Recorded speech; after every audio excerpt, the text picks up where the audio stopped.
네, 여러분 어제 소식을 많이 들으셨다시피 정말 말도 안 되는 지금 선거가 진행이 되고 있습니다. 여러분들 사전투표에 대해서 솔직히 말씀드리면 저도 많이 말씀을 드렸고 많은 유튜브 채널이나 여러 곳에서도 이제 이야기가 많이 나왔는데 저는 솔직히 말씀드리면 그동안 우리 12월부터 해가지고 쭉 싸워온 내용이 바로 이 선거에 대한 거 아니었습니까? 그리고 윤석열 대통령님도 오죽하면 계엄을 했을까라는 그런 생각으로 우리가 지금 계속해서 이 선관위나 여러 곳에 있던 투표의 문제를 지적하고 나섰는데 지금 그러다 보니까 그들이 좀 교묘하게 할 줄 알았어요. 저는 교묘하게 할 줄 알았어요. 박주현 변호사님도 똑같은 말씀을 하셨는데 그런데 이거는 뭐 교묘한 게 아니고 그냥 대놓고 이 정도면 그냥 배째라식으로 지금 선거 관리를 하고 있는 그런 상황입니다. 단순히 여러분 어제 그 신촌동에서 발생한 그 투표용지를 가지고 밖으로 나가가지고 밥까지 먹고 오고 막 이런 거를 말을 하는 게 아니에요. 단순히 그것만 말하는 게 아니고 어제 제보가 들어온 거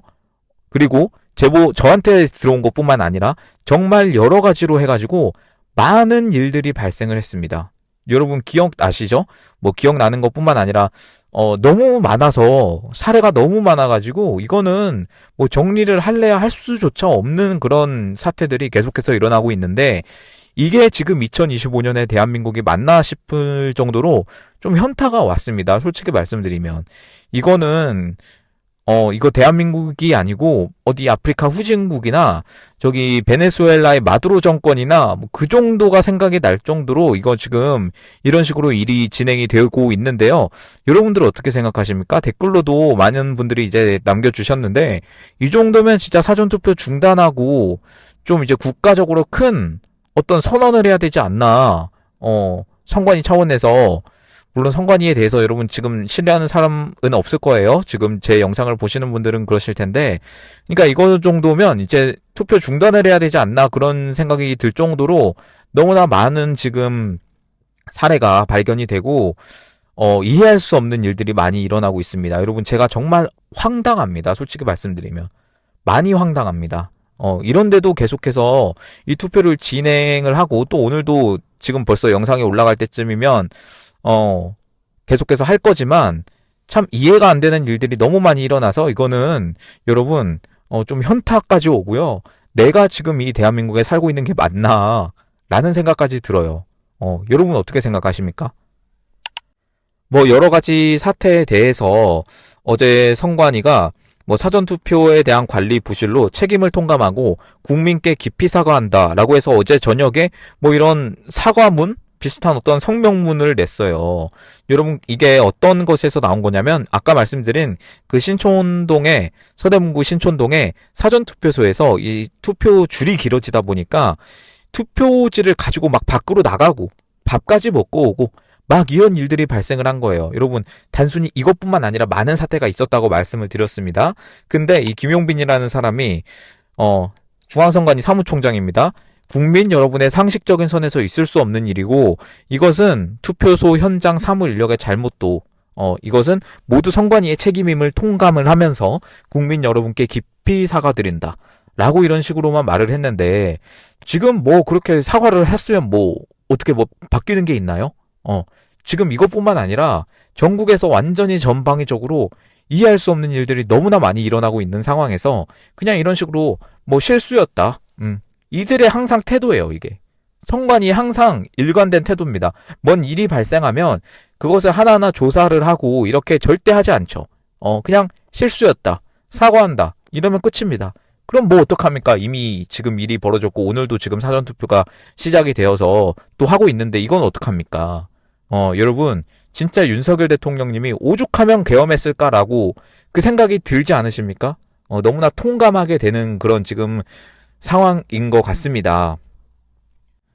심지어 지금 미국 국제선거감시단이 들어와 있음에도 불구하고 지금 이런 식으로 대놓고 완전히 배째라식의 어떤 그런 지금 투표를 진행하고 있는데요. 여러분 이거 다 지금 그 분들께 지금 실시간으로 보고가 되고 있고 바로 영문으로 번역이 되어서 이제 보고가 되고 있다고도 해요. 그리고 성명문도 발표를 하셨고 긴급 성명문은 이게 바로 미국이나 유엔 쪽에 바로 보고가 될 거라고 하고, 여러분 지금 이거 완전히 국제적인 망신을 넘어서요. 지금 우리가 대한민국 국민으로서 살아가야 되느냐 마느냐 지금 그 엄중한 그 기로에 놓여 있는 그런 시점인 것 같습니다. 제가 오늘 이 사례를 다 말씀드리기엔 시간이 너무 길 것 같고, 지금 이런 식으로 낙인 찍힌 국가가 있습니다. 이런 보고서가 실제로 채택이 되어서 어디냐 하면 바로 베네수엘라입니다. 여러분 아시는 것처럼 장난으로 여러분 우리가 장난은 아니지만 약간 농담식으로 이거 이번에 걸리면은 진짜 베네수엘라 급행열차다 라고 이렇게 우리가 이야기를 했었는데, 그 말이 이제는 농담이 아니라 실제로 벌어질 수 있는 일이 어쩌면 될 수도 있겠다라는 생각이 좀 구체적으로 들었습니다. 여러분 만약에 이러한 우리가 가지고 있는 의혹이 우리는 진짜라고 생각하지만 이게 국제적으로 받아들여진다면요, 국제사회 시각에서 한번 보겠습니다. 만약에 국제선거감시단이 지금 실제로 이것을 의혹이 사실이다 라고 제가 볼 땐 판단을 하고 이미 들어오신 걸로 알고 있습니다. 그리고 그 우리가 생각하는 모스탄 대사나 존 밀스 대령이나 그분들 말고도 다른 미국의 싱크탱크나 여러 곳에서 들어와 있는 걸로 알고 있습니다. 그분들은 또 다른 식으로 조사를 하고 있겠죠. 근데 이렇게 관련 보고서를 공식적으로 미국 의회나 예를 들어 유엔이나 그리고 EU, 유럽 연합의 의회나 이런 곳에 제출이 된다면 한국은 실제로 민주주의 후퇴 국가라는 프레임에 놓일 수가 있어요. 실제로 그런 거죠. 프레임이 아니라 우리가 볼 때는 실제로 그런 거죠. 자유선거가 무너졌다는 국제적인 판단이 일어났을 때는요, 외교적 압박을 넘어서요, 경제 제재가 들어올 수 있습니다. 이것은 여러분 다른 말로 세컨더리 보이콧이라고도 말을 합니다. 이거는 좀 뒤에 말씀드릴 텐데, 아무튼간 외교적으로 국제 신뢰도가 굉장히 하락하게 되고요, 국제 기구에 대한 참여도 축소가 될 수 있고요, FTA나 자유무역 협정이나 경제 협정 같은 것도 재검토 요구의 가능성이 벌어지게 될 수 있습니다. 이거는 여러분 이런 일이 제가 그냥 과한 상상력으로 이렇게 말씀드리는 게 아니라 제가 뒤에서 베네수엘라의 그 예시를 들어드릴게요. 좀 완전히 그런 식으로 가고 있다라는 생각이 들어요. 세컨더리 보이콧이라는 거 여러분 들어보셨을 거예요. 세컨더리 보이콧이란 미국이 제재 대상 국가 또는 기관이나 거래한 제3국의 기업이나 개인까지 직접 제재하는 조치입니다.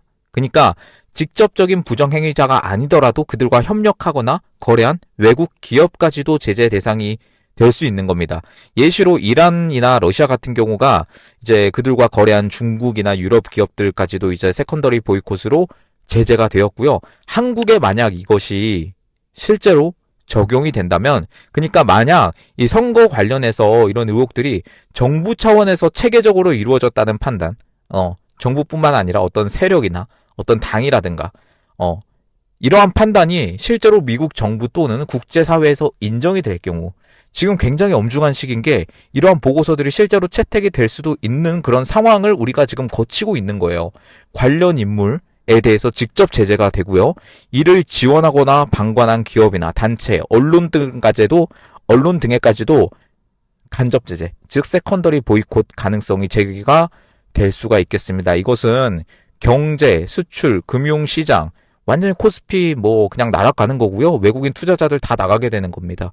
미국이나 EU 시장에서 이제 한국산 어떤 그런 제품의 수입이 제한까지 걸릴 수 있고요. 정치적인 리스크 때문에 이게 다 발생을 하는 거예요. 이게 글로벌 이미지도 완전히 민주주의 후퇴국으로 되고요, 외교적 고립이나 글로벌 기업의 투자 철회까지도 이루어질 수 있는 굉장히 심각한 상황에 지금 머물러 있습니다. 여러분, 제가 어제 일어났던 일이 안 일어났다면 이런 생각은 그냥 판타지다, 그냥 이거 너무 과한 생각이다라고 생각할 수도 있을 것 같은데요. 여러분, 어제 나온 그런 사례들을 다 보신 분들은요, 이 말이 진짜 현실이 될 수도 있겠다 라는 생각이 드실 거예요. 지금 단계에서 이 보고서가 정말 채택이 되고 국제적으로 받아들여진다면요, 진짜 베네수엘라처럼 완전한 제재 국가로 이제 전락할 가능성 자체는 현재로서는 낮지만 부분적으로 아주 압박을 받을 타격, 외교적 타격이나 현실적인 우려가 있을 수도 있습니다. 지금 한국의 입지 자체가 완전히 흔들릴 수 있고 이것은 매우 심각한 사안으로 될 수가 있는 겁니다. 여러분, 베네수엘라의 사례를 제가 말씀을 드려볼게요. 베네수엘라는요, 먼저 그 차베스 아시죠? 그 볼리바르 혁명이라고 해서 1999년에 우고 차베스라는 사람이 대통령으로 당선이 됐는데요.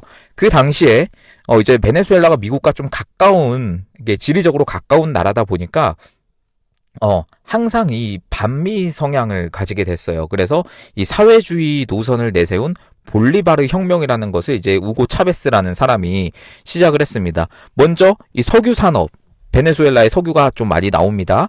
이 석유 사업, 그리고 전기, 통신, 뭐 이런 것들 주요 산업을 바로 국유화하기 시작했고요. 초기에는 유가 상승 덕분에 이 서민들에 대한 복지가 많이 늘어났어요. 그래서 이 사회주의에 대한 어떤 열망이나 인기가 좀 더 높아진 거죠. 그러나 개헌을 하기 시작했습니다. 여기서 개헌, 헌법 개정을 통해서 대통령의 어떤 좀 장기 집권을 할 수 있는 그런 거를 시작했고요. 언론 통제까지 시작했습니다. 그리고 경제 왜곡을 시작했습니다. 통화 통제를 했고요. 가격 통제를 했고요. 외화 부족이 결론적으로 심화가 된 거죠. 그리고 이 차베스가 이제 내려놓은 뒤에 바로 여러분들이 그 지금 알고 있는 진짜 우리가 생각하는 그 베네수엘라가 나락을 간 우리가 지금 이 세대 때 생각한 그 사람이 나옵니다. 바로 마두로라는 사람입니다. 마두로가 이제 집권을 하게 됐는데요. 이때 부통령이었어요. 부통령. 차베스가 사망하고 마두로라는 사람이 대통령직을 승계를 한 겁니다. 그래서 선거에서 근소한 차이로 승리를 했지만 이 선거 자체가 부정이었다. 라고 하는 게 이때 여러분, 이 보고서가 공식적으로 채택이 된 겁니다. 마두로 정권의 선거는 부정이었다라는 게 채택이 된 거예요. 그리고 2013년부터 이 사람이 시작했는데 2014년부터 해서 경제가 완전히 붕괴되기 시작했습니다. 유가가 폭락했고요. 국유 기업이 부실한 그런 이유로 경제 대공황이 시작됐습니다. 초인플레이션이 시작됐고요. 기본 식료품이나 의약품이 부족해지고 범죄율이 급증하고 사회적으로 불안이 정말 확대가 됐던 그 시기가 바로 2014년부터 2016년입니다. 여러분, 제가 이거 생각하니까 정말 우리나라 생각하니까 마음이 답답해서 지금 막 말이 꼬이는데 이게 여러분 진짜 농담이 아니고요. 좀 심각하게 받아들여야 되는, 지금 진짜 투표 중단까지도 해야 되는 그런 상황인데 지금 국민의힘에서는 생각이 있을까에 대해서는 여러분 여전히 물음표입니다. 국민의힘뿐만 아니라 지금 NPC들은 전혀 너무나 답답한 게 아무도는 아니겠지만 그들은 진짜 무슨 생각을 하고 이 사전선거 사태를 바라보고 있는지 알기는 아는지에 대한 정말 너무 답답한 마음이 계속해서 들고 있습니다. 그리고 아무튼 간에 2017년부터 해서 이 독재화의 결정적 전환이 이루어졌습니다. 이 마두로가요, 이 국회를 무력화시켰습니다. 결국에는. 아예 무력화를 시켰고요. 새로 재헌의회라는 걸 구성을 했어요. 또 다시 한번, 개헌을 한 거죠. 주변에 정적들을 다 제거를 했고요. 사실상 다 해산을 시켰고, 본인에게만 권력을 집중시켰습니다. 또 개헌을 했습니다. 정권 연장에 대한 기반을 마련했고요. 그리고 2018년에 또 한 번 선거가 있었는데요. 우리나라처럼요, 조기 대선이 있었습니다. 그때 재선이 됐습니다. 근데 여러분, 그 당시에 국제선거감시단이 요청을 했어요. 베네수엘라 너희 선거 우리가 감시하고 우리가 주관하겠다라고 했는데 결론적으로 불허했습니다. 네, 불허했습니다. 꼭 우리나라 보는 것 같지 않습니까? 그리고 주요 야당에 대해서는 아예 그냥 출마 금지를 때려버렸어요. 이 마두로에 대항해서 이제 누가 나오려고 하는데 베네수엘라 선관위가 그 사람에 대해서, 유력 후보에 대해서 굉장히 인기 많은 그 야당의 후보가 있었는데 아예 그냥 출마 금지, 여러 가지 뭐 말도 안 되는 이유를 대면서 출마 금지를 때려버렸고요. 그리고 지금 선거 자체를 아예 못하게 완전히 이상하게 하게 마두로가 처음에 집권을 하고 나서 가장 신경 쓴 부분이 뭔지 아십니까? 바로 선관위예요. 첫 번째로 선관위 사람들을 자기 사람들로 다 바꿨습니다. 여러분, 선관위만 장악을 하면 이 마두로는 장기 집권을 할 수 있겠다라고 생각을 했는지 거기를 굉장히 공을 들여서 본인의 사람들로 다 바꿔버렸어요. 이게 마두로입니다. 그래서 2018년에 결국에는 압도적으로 이 사람이 당선이 됐습니다. 압도적인 표차로. 여러분, 베네수엘라에서 나온, 베네수엘라 선관위에서 발표한 거는, 마두로가 지금 뭐, 이제 대통령이 되어서 당선이 됐다라고 하지만, 그 당시에 또, 이 국제선거감시단을 비롯한 여러 어떤 이런 보고서들이 공식적으로 국제적으로 채택이 됐습니다. 그래서 미국이랑 유럽연합, EU랑 캐나다 등이 마두로 이 정권을 공식적인 베네수엘라의 정권으로 인정을 안 했습니다. 지금 마두로 정권은요, 여러 국제사회에서 공식적으로 인정받지 못한 정권이 지금 된 거예요. 그래서 야권의 지도자인 후안 과이도라는 사람을 지금 임시 대통령으로 인정해 놓은 그런 상황입니다. 지금 베네수엘라가 이래요, 여러분. 지금 국제 제재가 미국 주도하에서 지금 제재를 하고 있고, 직접 제재도 하고 있어요. 마두로 본인이랑 고위 인사, 뭐 주변에 어떤 그 마두로 대통령 을 둘러싼 어떤 인사들이나, 그리고 선관위 직원들까지도 미국에서 직접 제재하고 있고요. 뭐 사법부 인사들에 대한 미국 내 자산 동결 및 입국 금지, 그리고 금융 제재, 국채 매입 금지, 뭐 이런 것들도 하고 있고요. 석유 제재도 하고 있고요. 수출 봉쇄까지 하고 있고, 세컨더리 보이콧까지도 하고 있습니다. 베네수엘라와 거래하는 해외 기업들까지도 다 제재 먹고 경고하고 있어요. EU도 마찬가지예요. 미국뿐만 아니라 EU까지도 그렇게 하고 있고요. 라틴 아메리카의 다수 국가도 완전히 이렇게 하고 있어서, 지금 여러분 그냥 아시죠? 우리가 농담으로 이렇게 말을 합니다. 베네수엘라행 급행열차다 이렇게 말을 하지만, 이게 여러분 우리나라에도 닥칠 수 있는 현실이라는 사실이 너무나 무섭지 않습니까? 지금 우리나라가 건국된 지 뭐 100년도 안 되고 지금 뭐 어떻게 된지도 모르겠는데, 지금 이런 상황에서 정말 여러분 지금 역사적인, 좋은 건 아니지만 역사적인 현장에 계신 거예요. 예, 지금 경제 상황이, 베네수엘라 같은 경우는 말씀드린 것처럼 초인플레이션이 일어나서 국민 다수가 굶주린 상태에 머물러 있고요. 국민의 700만 명 이상이 지금 해외 망명했습니다. 뭐 콜롬비아나 브라질이나 미국이나 이런 곳으로 다 떠났어요. 여러분 홍콩도 마찬가지겠지만 통화가 완전히 붕괴가 됐고요. 여기 통화를 아예 쓸 수가 없어요. 그래서 그냥 달러를 쓰는 게 지금 일반화 됐고요. 그러나 여러분 무서운 게 뭔지 아세요? 마두로 정권은 여전히 실권을 유지하고 있다는 겁니다. 왜냐? 군부가 충성하고 있기 때문에요. 야권은 실질적으로 분열이 되어서요, 뭉치지 못해요. 뭉치지 못하고 있고, 실질적인 대안 자체가 지금 없는 상황입니다. 후안 과이도라고 하는 국제적으로 인정을 받는 임시 대통령조차도 국제적으로 지지 또한 약화가 되고 있고요. 지금 이렇게 되고 있어요. 미국과 유럽 국가는 여전히 마두로를 인정하지 않고 있지만, 만약에 지금 여러분 에너지 위기입니다. 지금 에너지 위기로 베네수엘라에 자원이 많아요. 그래서 미국이 거래를 일부 재개하기도 했어요. 제한적으로 석유 수입을 허용하기도 했고.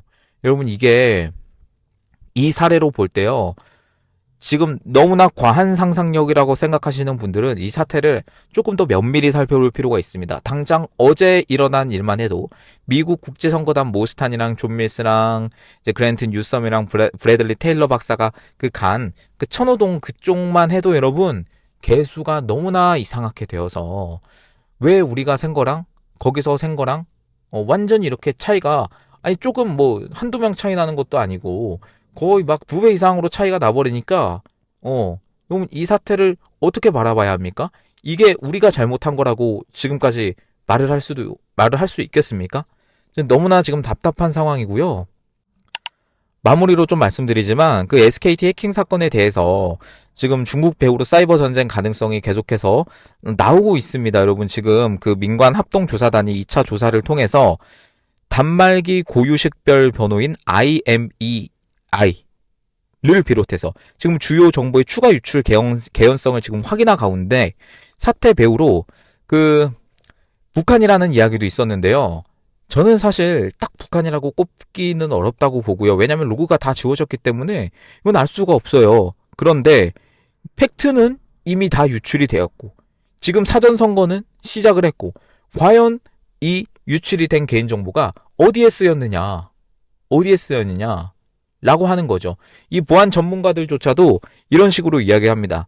돈이 목적이었다면 이미 피해자가 생겼어야 된다. 그런데 실질적으로 지금 이 SKT 해킹 사건으로 인해서 뭔가 돈을 피해봤다거나 뭐 그런 뉴스가 뭐 몇 개 있긴 했지만 그건 해킹 사태랑 관련이 없다고 나왔어요. 여러분 돈이 목적이 아니었다는 겁니다. 과연 그렇다면 이 광범위하게 완전히 국제적으로 지금 그들이 이 개인정보를 유출을 했고, 유출을 시켰고, 이런 일들이 일어나는데, 과연 이게 어디에 쓰였느냐에 대해서는 여러분, 너무나 의심을 할 수 있는, 그 지금 우리의 생각과 똑같이 일치하는, 여러분이나 저나 똑같이 생각하는 바로 지금 이거, 그쵸. 여러분, 이런 것들이 너무나, 지금 너무 답답한 그런 상황이고요. 어찌 됐든 간에 여러분 지금, 뭐 진행을 하겠지만 SKT 통신망 해킹 자체가 이미 3년 전에 시작된 거예요. 2022년에 윤석열 대통령님이 취임하고 나서부터 거의 시작된 건데 이상하게 이게 지금 딱 적발이 되었던 거. 이것도 굉장히 이상하고요. 여러분 이거는 우리나라가 지금 어떤 상황에 처해 있는지 이거 다 뒤집어 쓸 수가 있거든요. 잘못하면. 앞에서 말씀드린 것처럼 세컨드리 보이콧이나 이게 여러분 상상이 아니라 이제는 현실이 될 수 있는 그런 상황을 겪고 있습니다. 여러분 꼭 지금 본투표 하시고요. 제가 이거는 진짜 다시 한번 말씀드리지만 이거는 지금 투표 중단을 시켜야 될 정도로 정말 막장 드라마 같은 일이 벌어지고 있습니다. 여러분들 많이 답답하지만 좀 저희가 할 수 있는 그런 차원에서 일단은 하도록 하고요. 이거는 좀 위쪽에서 조치가 나와야 된다고 생각합니다. 여러분 정말 대한민국의 큰 위기를 지금 보내고 계십니다. 네, 여러분 일단 영상 시청해 주셔서 감사드리고요. 밑에 그 고정 댓글 참고해 부탁드리겠습니다. 이 우파 유튜버들의 그 어떤 탄압이나 이런 것도 지금 국제 선거단 시던으로 오신 그 조밀스 대령님도 말씀을 해 주셨는데요. 우리들의 입을 막으면 이건 끝입니다. 이건 진짜 뭐 말도 못하고 그냥 끝나는 거예요. 여러분들 지금 이 상황에서 도움 좀 부탁드리고요. 그리고 계좌로 후원해 주시는 분들 정말 감사드리고요. 마지막으로 이제 영상 하단 참고 부탁드리겠습니다. 네, 여러분 일단은 오늘 방송 여기서 마치도록 하겠습니다. 여러분 꼭 본투표 하세요. 감사드립니다.